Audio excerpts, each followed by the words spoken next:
It breaks my heart to hear that that mother took her life. Tonight, an emotional plea as another Manitoba First Nation declares a state of emergency. We'll tell you why just ahead. This is CBC Winnipeg News.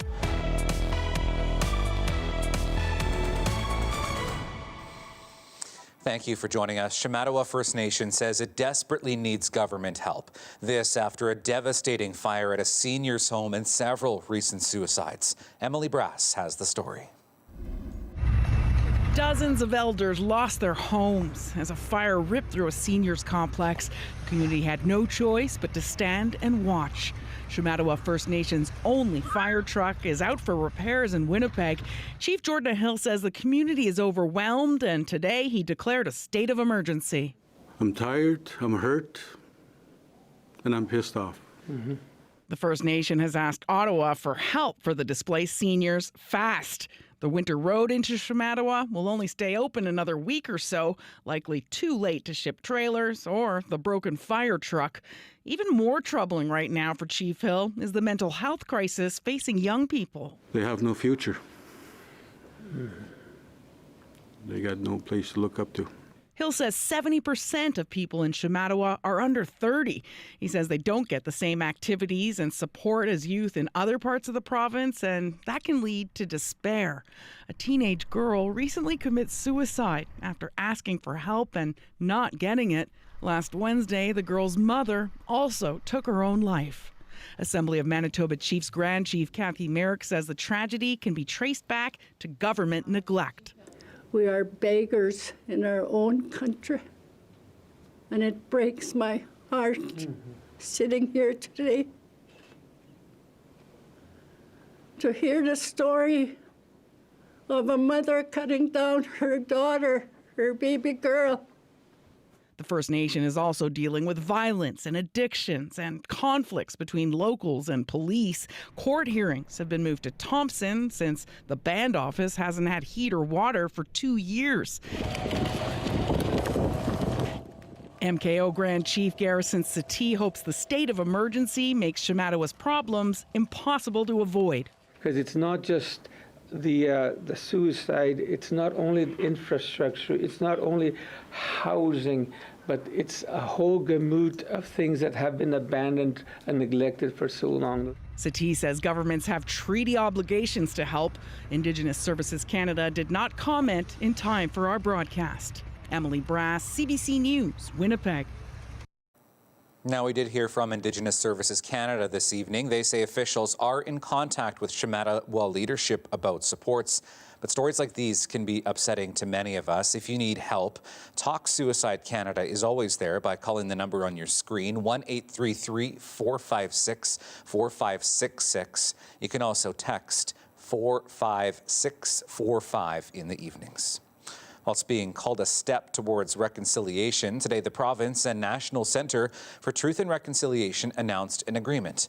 It will see the province share records with the centre, including the death certificates of children who went to residential schools. Where we have the name of a student who attended a particular school, but we have no information on when or how they died or where they were buried, we may now be able to add that crucial information to the historical record. Now, these records will also include a missing children registry to help Indigenous communities and family members identify and honor them. Mounties have arrested a man in connection with a fire that destroyed a hotel in eastern Manitoba. Flames engulfed the Rennie Hotel on December 8th. Investigators said that fire was deliberately set. 64-year-old Pele Lambase from Rennie has now been charged with arson. Winnipeg's mayor and his inner circle had their hands full today as they wrestled with a number of major issues at City Hall. That story from the CBC's Bartley Kivas. A packed agenda at Executive Policy Committee today. Probably the most contentious item on the agenda was a proposed settlement with Tartan Towing. The city found that Tartan had billed the city for $1.1 million worth of non-existent work. City lawyers presented a proposal to allow Tartan to only repay $440,000. A number of councillors, including Mayor Scott Gillingham, didn't like that idea. It's one of these matters that seems, frankly, to to have struck a nerve with many people in Winnipeg. Even though comparatively, it seems like a small amount compared to the size of the scope of Winnipeg's budget. Part of it is the principle of the matter. $1.1 million has been charged to Winnipeggers for services that were never delivered on. That shouldn't come out of Winnipeggers' pocket. Executive Policy Committee voted 5-1 to quash the Tartan proposal. It still moves on to Council next week. Councillor Sherry Rollins was the only person who voted in favor of that plan. EPC also did some other things today, approving unanimously True North Real Estate Development's plan to purchase land from the Forks below Portage Place. That's the first hurdle on the way towards a proposed purchase of the Portage Place Mall by the company that owns the Winnipeg Jets. EPC also voted to change the name of Bishop Grandin. That was voted 5-1, with only Councillor Jeff Brawadi voting against it. That one moves over to City Council next week. Bart Lakivas, CBC News, Winnipeg. Well, a beloved Winnipeg music teacher was among the winners at the JUNO Awards tonight. And our winner is Jewel Castleman. Congratulations to you. Jewel Castleman from Lakewood School announced as the 2023 Music Counts Teacher of the Year. The award recognizes a music teacher who has had an impact on students in music education. Castleman has been teaching music for 34 years and plans to retire at the end of June. Well, if you haven't had a chance to skate the river trail in Winnipeg yet this year, you're out of luck, unfortunately. The Nestawaya River Trail is now closed for the season. The 6-kilometer-long trail was open for 72 days. That is just 3 days shy of the record 75 days in 2019.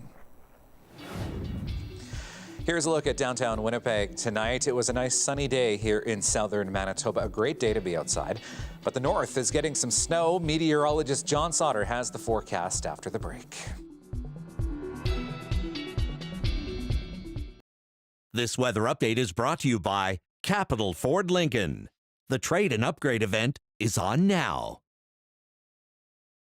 Certainly a beautiful sunny sky here in southern Manitoba today, but that is going to change as a low pressure system starts to push some snow into northern Manitoba on Tuesday. And what this will do by the afternoon is really increase winds in the Red River Valley. We're talking south winds here gusting to about 60 or 70 kilometers per hour right from Emerson up through Winnipeg into Gimli, Ericsdale, the rest of the Interlake, while the snow is falling across the north. By the time we get to Wednesday morning, we've probably got close to 30 centimeters on the ground in Thompson, and then that system continues to push away. Here is the forecast snowfall as we look at going forward through the day on Wednesday. Now, this is up to 4 p.m. Wednesday, but a lot of this is on the ground by about 9 or 10 in the morning, and then we're looking at some pretty decent amounts out to the east and to the west. So a narrow swath of snow, but a very intense swath of snow across northern Manitoba Tuesday night, and on into Wednesday. Here in the south, we've just got a partly cloudy sky tonight,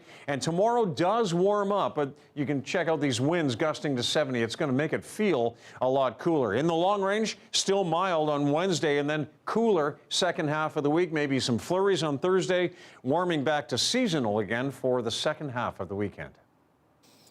Thanks, John. That's your late news for this Monday. Thank you for being with us tonight. We're back for a full hour of news at 6 tomorrow night. And of course, I'll be back here at 11. Have a great night.